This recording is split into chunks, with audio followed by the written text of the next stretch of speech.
Jain friends, आज आप सभी के बीच पद्मावत जायसी नागमती वियोग खंड और सिंघल द्वीप खंड की व्याख्या जो हमारे पाठ्यक्रम में जो प्रश्न पत्र द्वितीय है उसमें सम्मिलित है। इसका खंड जो है, इसका जो पार्ट है, ये तीसरा करने जा रहे हैं। इसके पिछले वाले पार्टों में हमने बताया था कि कैसे जो पद्मावत है वो 57 खंडों में विभक्त है, प्रत्येक खंड का अपना महत्व है। परंतु इसमें जो नागमती वियोग खंड जो खासकर तीसवां खंड था उस पर विशेष तौर पे जो है जोड़ दिया गया है और यही हमारे सिलेबस में जो है सम्मिलित भी है। और सिंघल द्वीप खंड की व्याख्या में बस कुछ ही पद हैं, ज़्यादातर जो भी हैं पद्मावत जायसी के नागमती वियोग खंड से हैं, क्योंकि यहाँ पे नागमती का विरह वर्णन जो है अति मार्मिक ढंग से प्रस्तुत किया गया है जायसी द्वारा, जो अपने आप में बिल्कुल अतुलनीय है। यहाँ पे हम बात कर रहे थे नागमती वियोग खंड में, तो हमने पिछला जो भी वीडियो है उसको आप देखेंगे तो करीबन 5 या 6 तक कर लिया था और आगे हमें नेक्स्ट पार्ट में यहाँ से शुरू करना है। यहाँ से है कि भर भादो दूभर अति भारी, कैसे भरो रैन अधियारी। अब इसमें कहानी आपने देखा होगा कि जैसे नागमती, पद्मावती और रत्नसेन, इन तीनों लोगों के बीच में है। पद्मावत जो है रत्नसेन की प्रेमिका है और सिंघल द्वीप की राजकुमारी भी थी, जिनके पास नागमती को यानी अपनी पत्नी को छोड़कर रत्नसेन चले जाते हैं और फिर वापस वहाँ से आते हैं। तो उनके वियोग में जो नागमती जो उनकी रानी होती है वो कितनी तड़प के साथ जीती है, तो पूरा व्याख्या इसी पे ही निर्भर करता है। यहाँ पे देखिए इन्होंने कहा कि भर बाधो दूभर अति भारी, मतलब 12 मासा का वर्णन देखा है कि 12 मासा वर्णन के तहत किया गया है कि श्रृंगारिक दृश्य से देखा जाए तो एक नारी के लिए भर भादो दूभर अति भारी, कैसे भैरव रैन अधियारी, मंदिर सून पिए अनत वसे, सेज नाग पे धे धे ढसे, रहो अकेली गए एक पाटी, नैन पसारी मरो यह फाटी, चमकी बीज घन गरजी तरासा, बिरह काल होई जीव गरासा। इसमें सभी तरीके से देखा जाए तो प्रकृति के माध्यम से जो पीड़ा है वो अभिव्यक्त किया गया है कि जिस तरीके से प्रकृति यानी गरज रहा है, बरसने की उसमें है, उतनी ही विरह वेदना जो है नागमती का उसी प्रकार बढ़ रहा है। बरिसे माँ मेघ जो है झकोरी झकोरी, मोरी दुई नैन चूहे जस ओरी, पूरब लाग पोहम जल पूरी, आँख जवास भई ओ छूरी, धनी सखी भर बहादो माहा, अबहु आए न सिंचत नाहा, जल थल भरे अपूरी सब गगन धरती मिल एक, धनी जोवन ओगाह में देवुड़त पिय टेक। यानी प्रस्तुत जो पंक्ति है सूफी काव्य धारा के प्रतिनिधि कवि जायसी के प्रबंध का पद्मावत के नागमती वियोग खंड से लिया गया है।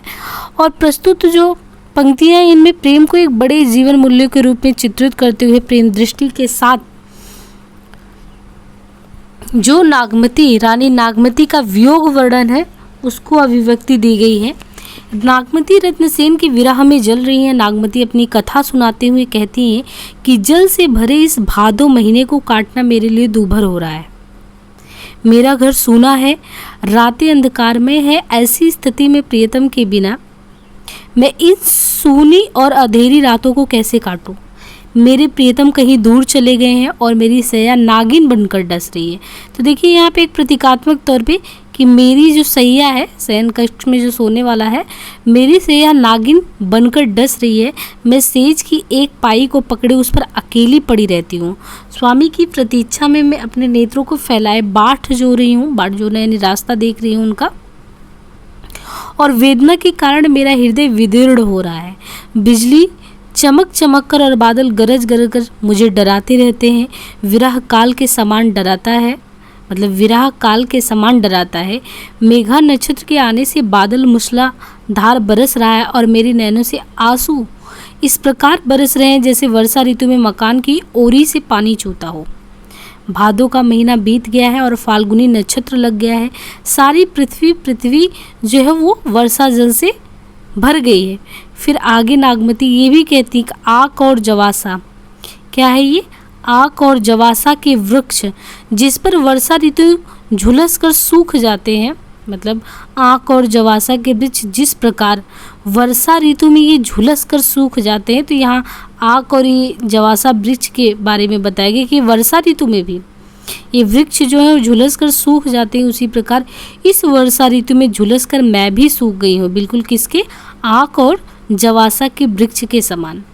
मैं रमणी हूँ, सुंदर हूँ, यह महीना जल से भरा हुआ भादों का है, किंतु मैं विरह ताप से सूखती चली जा रही हूँ।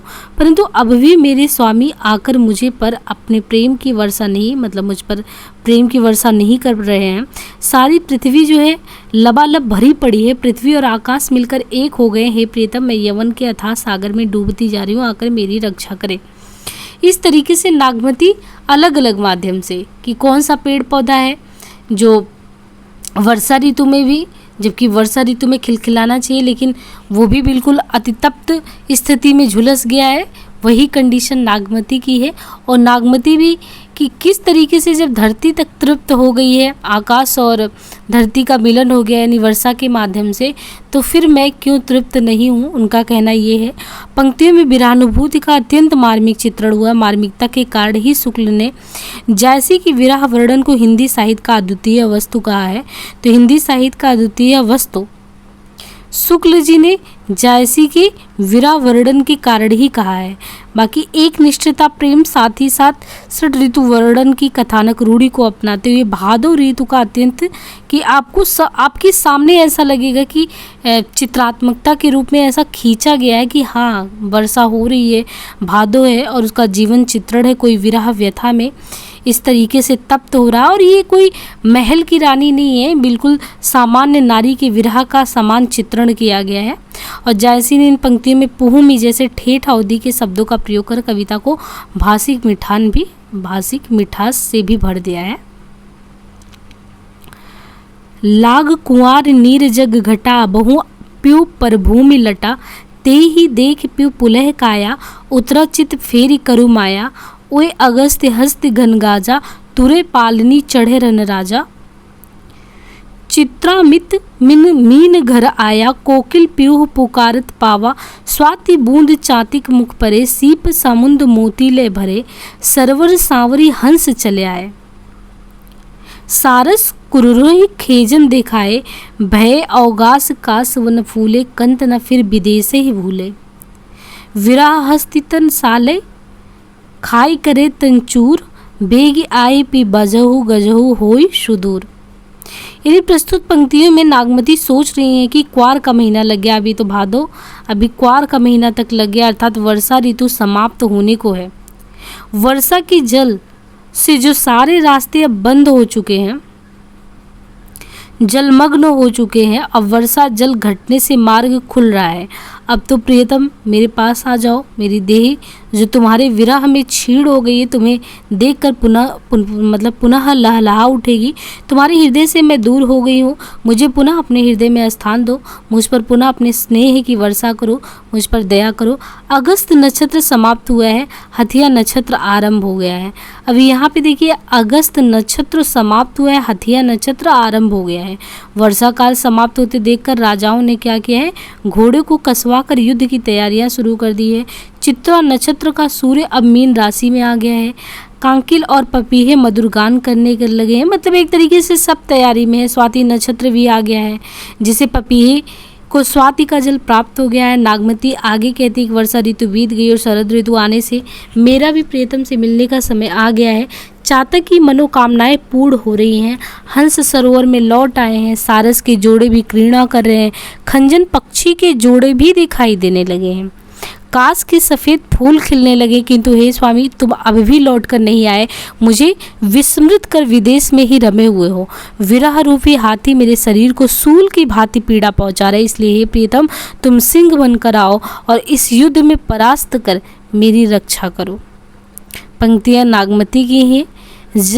मध्ययुगीन नारी का एक यंत्रणा भरा, एक त्रस्त स्थिति दिखाया गया है कि नागमती की ही नहीं, ये मध्ययुगीन जितनी भी स्त्रियां उनकी वियोग, जन्म यातना, निरवलंबनता, निर्विकल्पता, साथ ही साथ प्रियतम से मिलन की कामना की मार्मिक अभिव्यंजना।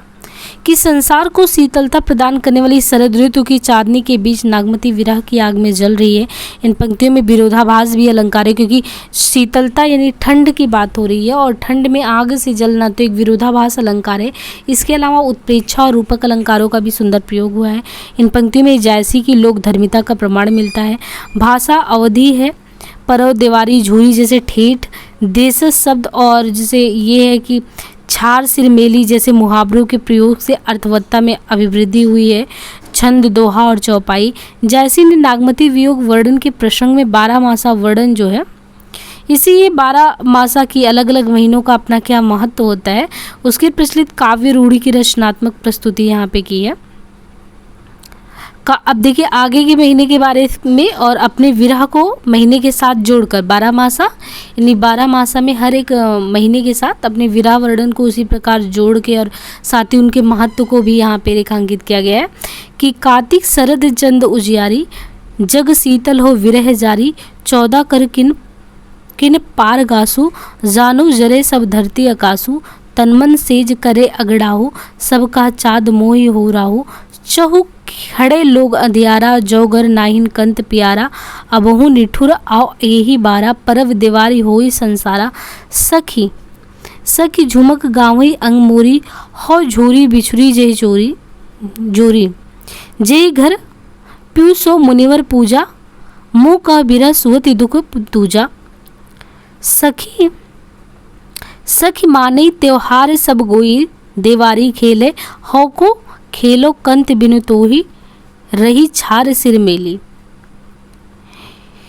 प्रस्तुत प्रसंग के माध्यम से कि कार्तिक के महीने में शरद कालीन चंद्रमा की उजास फैलने लगी। बिरहणी नागमती ये सोचती है कि सारे जगत में चंद्रमा के प्रकाश से युक्त शीतलता व्याप्त है, जबकि वो तो विराग्नि में जल रही है। चंद्रमा अपनी 14 कलाओं से युक्त होकर प्रकाश फैला रहा, परंतु मुझे ऐसा लग रहा है कि धरती और आकाश में सब कुछ जल रहा है। मेरे शरीर, मेरे मन और सया अभी आग उगल रहे हैं। सबके लिए तो वह चंद्रमा है, लेकिन मेरे लिए राहु हो गया है। मुझे चारों ओर अंधकार ही प्रतीत हो रहा है। ऐसा लग रहा है कि क्योंकि मेरे प्रिय पति मेरे पास नहीं है। हे निष्ठुर, अब भी एक बार तो लौट कर आओ। सब जगह दिवाली का पर्व मनाया जा रहा है। सखियाँ नाच नाच कर घूम गा रही हैं, झूमे जा रही हैं, जबकि मैं तुमसे विछड़ जाने के कारण विरह में झुलसती हुई जल रही हूँ। यानी कार्तिक महीने में भी, वो भी शरदकालीन चंद्रमा में जबकि उजास फैली, तब नागमती की ये व्यथा है, व्याकुलता है कि शीतलता तो सर्वव्याप्त है, पर विराग्नि में मैं तड़प रही हूँ। चंद्रमा अपने 14 कलाओं से युक्त होकर प्रकाश फैला रहा है, परंतु मुझे मानो ऐसा लग रहा है कि उससे मेरा शरीर जल रहा है। मेरे शरीर, मन और सया में सभी में आग लगा हुआ है। तो ये चंद्रमा जो शीतलता प्रदान करता है, वो तो मेरे लिए राहु के समान हो गया है। मुझे चारों ओर अंधकार सा प्रतीत हो रहा है। ऐसा इसलिए लग रहा है क्योंकि प्रिय पति मेरे पास नहीं है। हे निष्ठुर, अब भी एक बार तो लौट कर आओ। सब जगह दिवाली का पर्व मनाया जा रहा है। सखियाँ नाच नाच कर झूम गा रही हैं, जबकि मैं तुमसे विछड़ जाने के लिए विरह में झुलसती हुई चल रही हूँ। जिसके घर में पति है वे मुनियों की पूजा कर रही हैं, जबकि मैं प्रिय वियोग और सौत के दोहरे दुख को सहन कर रही हूँ। सभी सखियाँ हंसते खेलती दिवाली को दिवाली का त्यौहार मना रही हैं। मैं भला पति के बिना दिवाली का त्यौहार कैसे मनाऊं, इसलिए अपने सिर पर धूल डाल रही हूँ। अपने सिर पर धूल डाल रही हूँ। ये पंक्तियाँ नागमती की ही नहीं, मध्ययुगीन स्त्री के वियोग जन्म यातना सभी को है। बाकी ये विरोधाभास अलंकार देखने को मिलता ही है। आगे है कि अगहन देवस घटा निस बाढ़ी, दूबर दुखे सो जाई किम काढ़ी, अब धनी देवस बिराह भराती, जरे बिराह जो दीपक पाती, कांपा ही जनावा सेऊ, तो पे जाई होई संग पीऊ, घर घर चीर रचा सब काहू, मोर रूप रंग लेग नाहू, पलटी न बहुरा गाजो बिछोई, अहो फिरे फिर रंग सोई, सेरी आग्नि विरहनी ही जारा, सुलगी सुलगी दगधे बे छारा, यह दुख दगध न जाने कंतु, जोबन जरम करे भस्मंतो, पिए सो कहू संदेशरा ये भौरा एकाग, सो धनी विरह जाई कर एहिक धुआ हम लाग। प्रस्तुत पंक्तियों में कहा गया है कि अब मंथ आ गया है अगहन का, और इस महीने में, अगहन के महीने में जब दिन छोटे और रातें लंबी हो गई हैं, तो नागमती की विरह अनुभूति और तीव्र हो गई है, जिसे दूर करने का कोई उपाय उसे नहीं दिख रहा था। अब विरह के कारण दिन भी रात के समान कष्टकारी हो गया था और वह दीपक की वर्तिका की तरह विरह में तिल तिल कर जल रही थी। ठंड पड़ने के कारण उसका हृदय कांपने लगा था और वह प्रिय का साथ मिलने पर ही, मतलब वो प्रिय का साथ जब मिल जाता तो ही दूर हो सकता था। और ठंड से बचने के लिए हर घर में नए नए वस्त्र बन गए थे, लेकिन नागमती सोचती थी कि मेरे तो रूप और रंग को प्रिय अपने साथ ही ले गए हैं। तात्पर्य ये है कि वस्त्राभूषण में उसकी अब कोई रुचि नहीं है।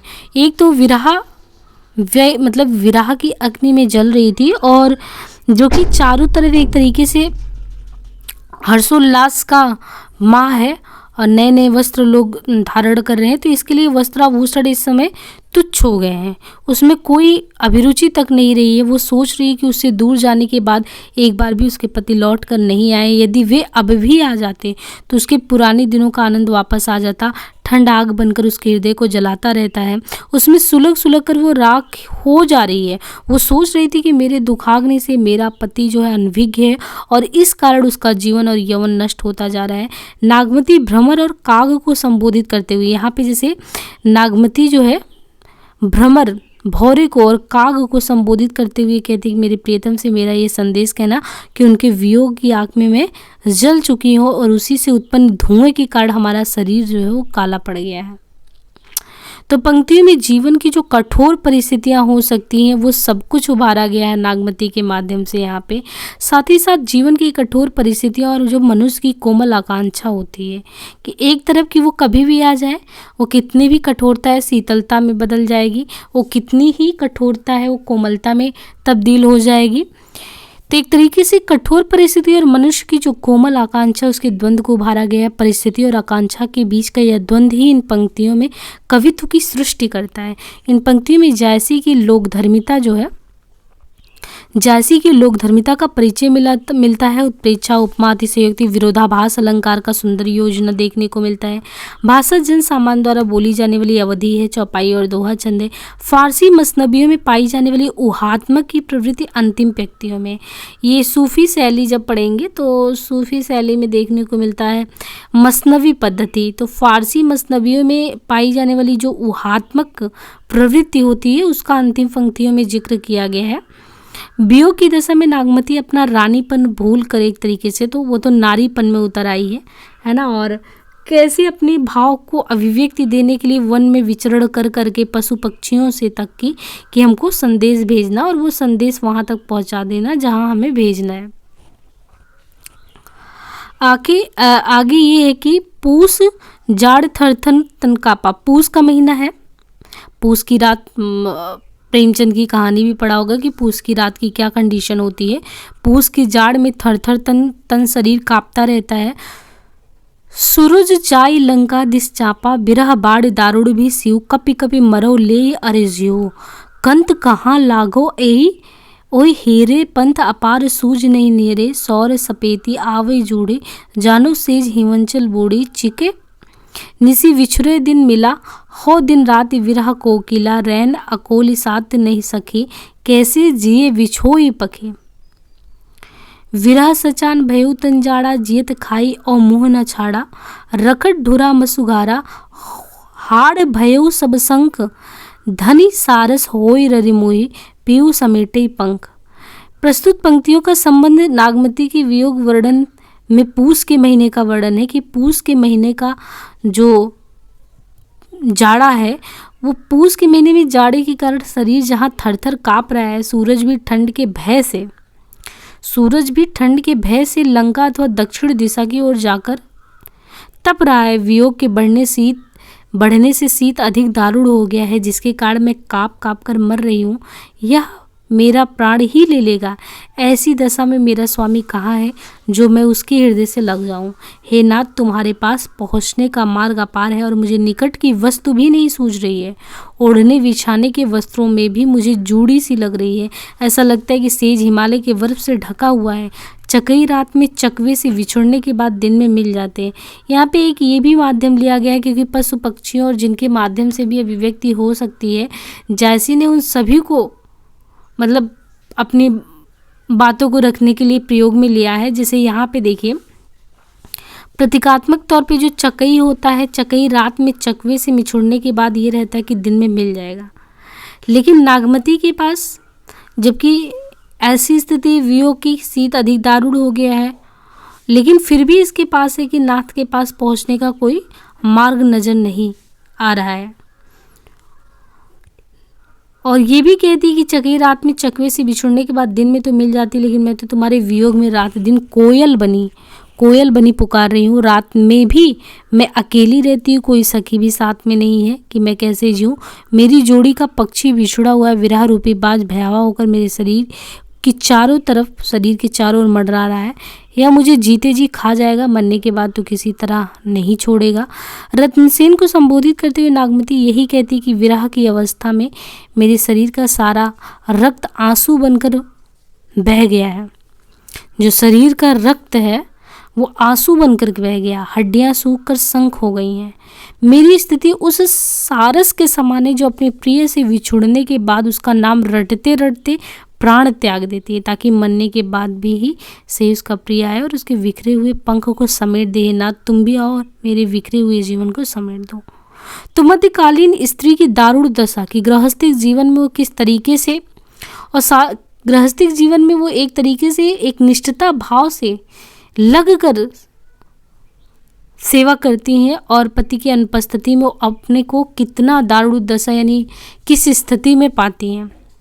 एक लोक धर्मिता की दृष्टि से देखा जाए, प्रकृति के माध्यम से जो है जायसी ने बहुत ही सूक्ष्म वर्णन किया है विरह का। बाकी ठेठ अवध प्रदेश के ठेठ शब्दों का मुहावरों का जीवंतता के साथ प्रयोग किया है।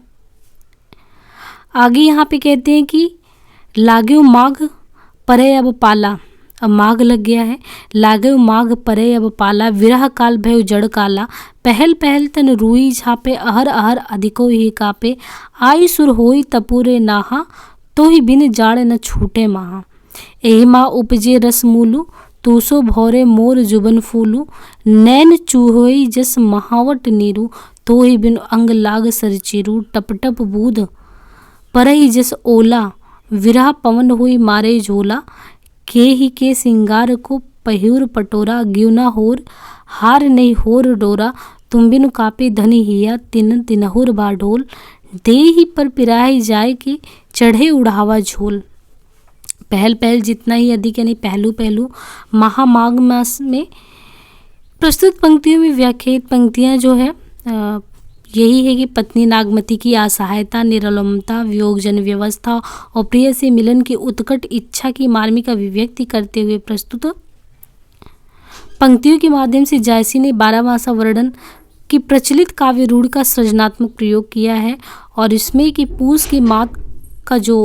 पूस के बाद माघ महीना आ गया है, नागमती उस महीने में कह रही हैं कि इस महीने में कड़ाके की सर्दी और पाला पड़ने लगा। इस कारण विरह मेरे लिए काल के समान सा हो गया। जितना अधिक मैं अपने शरीर को रुई के वस्त्रों में ढकती जाती हूँ, उतना ही अधिक मेरे शरीर हार देखिए अब ये जो प्रयुक्त हुआ है, कहते हैं मतलब कि हार मतलब कांपना, ठंड लगना ऐसा। तो हे नाथ तुम आओ सूरज की भांति मुझे तप्त करो, तुम्हारे बिना माघ की यह ठंड जाने वाली नहीं। इसी महीने में रस का मूल अर्थात काम उत्पन्न होता है, जो वसंत में वनस्पतियों में फूल के रूप में प्रकट होता है। तुम भ्रमर की तरह मेरे यवन रूपी पुष्प का पान करो। मेरी आंखों से रात दिन माघ की झड़ी की तरह अश्रु गिरते रहते हैं। अश्रु वर्षा से भीगे हुए मेरे वस्त्र तो आंखों से गिरने वाली बूंदें ओलों के समान लगती हैं। तो वही है कि जो है ऐसे में नागमती पूछती कि मैं किसके लिए श्रृंगार करूं, किसके लिए रेशमी वस्त्र धारण करूं। मेरी गर्दन धागे के समान छीड़ हो गई है, इसमें हार के भार को सहने की शक्ति नहीं, इसलिए मैं हार भी नहीं पहनती। आगे वो कहती कि नाथ तुम्हारे बिना मेरा शरीर सूख कर तिनके के समान हो गया, जो इधर उधर बिखर रहा है। उस पर भी विरह की अग्नि उसे जलाकर राख कर बनाकर उड़ा देना चाहती है।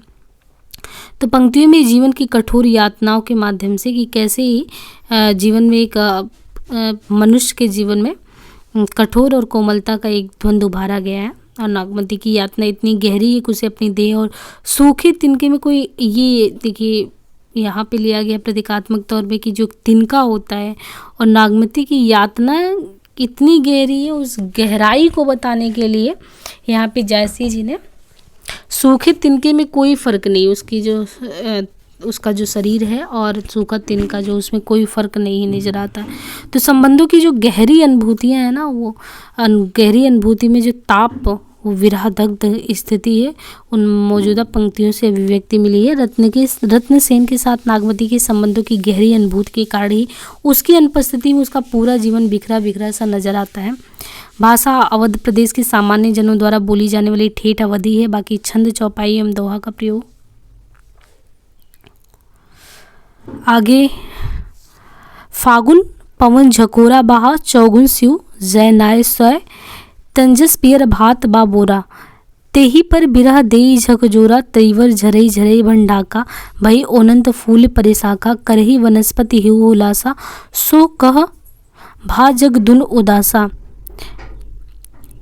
फागु करही सब चांचर जोरी, मोही तन लाई दिनह जसोरी, जौपे पीऊ जरत असपावा, जरत जरत जरत मरत मोहि रोष न आवा, रात दिवस बस यह ज्यों मोरे, लगो निहोर कंत अब तोरे, यह तन जरो छार के, काहों की पवन उड़ाए, मकुतो तेही मारग उड़ी परे, कंत धरे जहाँ पाओ। अब पंक्तियों के माध्यम से ये कहा गया कि नागमती स्वयं ये कहती है कि फागुन माह में जबकि हवा के झोंके के साथ बहाव होता है, इस कारण तो ठंड चौगनी हो जाती है और इसको तो सहने योग्य भी नहीं होता, सहा कैसे जाए। मेरा शरीर तो पीले पत्ते के जैसा हो गया, जिस प्रकार फागुन में हवा पेड़ के पीले पत्तों को झकझोर कर नीचे गिरा देती है, उसी प्रकार विरह रूपी पवन तीव्रता से मेरे शरीर को झकझोर रहा है। सभी प्रकार के पेड़ पौधे से यहाँ तक कि जंगल में पलाश जो होता है, जंगल में पलाश के पेड़ पौधे से भी पत्ते झड़ गए। नागमती कहती है कि पतझड़ के बाद 9 पल्लव के आने से सारी वनस्पतियों में उल्लास भराया है।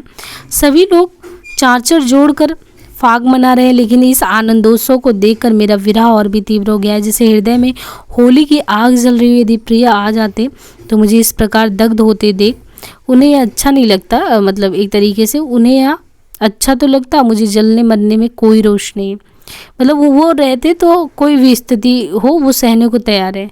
रात दिन मेरे मन में यही भाव आता है कि तुम्हारे थाल जैसे हृदय से लग जाओ, इस शरीर को जलाकर राख कर दो और पवन से प्रार्थना करूँ कि इस राख को उड़ाकर, यहाँ पे देखिए कंत के लिए यानी अपने पति के लिए कह रही है कि रात दिन मेरे मन में यही भाव आता है कि तुम्हारे थाल जैसे हृदय से लग जाऊं, इस शरीर को जलाकर राख कर दूं और पवन से प्रार्थना करूं कि इस राख को उड़ाकर उस मार्ग पर बिखेर दे जहां मेरे प्रियतम कभी पांव रखें।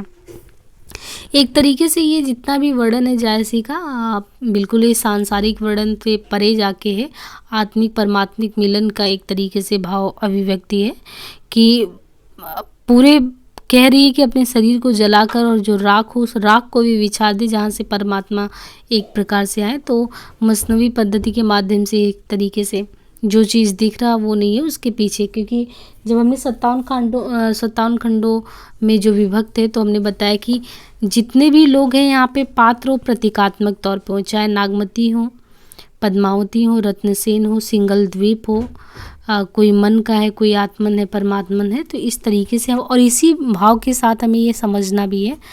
इस चीज़ को हम अच्छे से आगे वीडियो में जब प्रश्न के उसमें लेंगे कि कहाँ माँ काव्यात्मक है या कौन से लोग इसमें पात्र किस चीज़ के प्रतीक है, तब वहाँ पे अच्छे से वर्णन कर पाएंगे इस चीज़ का। बाकी चांचर श्रृंगारी नृत्य गीत है जो फागुन में गाया जाता है, तो देखिए यहाँ भी एक चीज़ है कि ये चांचर को प्रयोग में लाए हैं, श्रृंगारिक नृत्य गीत है जो फागुन में गाया जाता है। इन पंक्तियों में जायसी ने नागमती के माध्यम से मध्यकालीन स्त्री के गृहस्थिक प्रेम की पवित्रता जो होती है, उसकी एक निष्ठता होती है, विरह विदग्धता क्या होती है और प्रिय से मिलन की कामना क्या होती है, उसको अभिव्यक्त किया है यहाँ पे। बाकी आगे नेक्स्ट वीडियो में आप लोग अपना सपोर्ट बनाए रखिए, ज़्यादा से ज़्यादा इसको शेयर सब्सक्राइब करते रहिए। जितना ज़्यादा मोटिवेट करेंगे तो उतनी ही अच्छे से सारे वीडियो जा पाएंगे। सिलेबस तो काफ़ी बड़ा है तो धीरे धीरे कवर होगा। धन्यवाद।